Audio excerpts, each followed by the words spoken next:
જાપાનની સરકારે સ્પષ્ટ કહ્યું કે મુસ્લિમો તેમના મૃતદેહોને પોતાના મૂળ દેશમાં લઈ જઈને દફનાવે. આમ કહેવા પાછળનું કારણ એ છે કે જાપાનના શહેરોમાં જમીનનો અભાવ છે.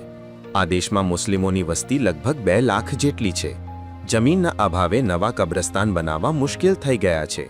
અહીં માત્ર 10-13 જેટલા કબ્રસ્તાનો જ દેશભરમાં છે જે મુસ્લિમો માટે ઉપલબ્ધ છે.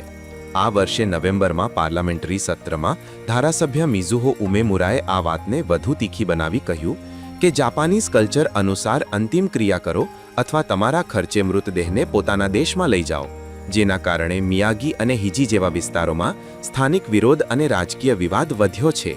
કારણ કે આ દેશના 2 લાખ જેટલા મુસ્લિમો માટે આ નિર્ણય આર્થિક રીતે બોજયુક્ત અને ભાવનાત્મક રીતે પણ અસર કરનારો છે. મૃતદેહને પોતાના દેશમાં મોકલવો હજારો ડોલરમાં પડે છે અને કેટલાક માટે તો આટલો ખર્ચ કરવો અશક્ય છે.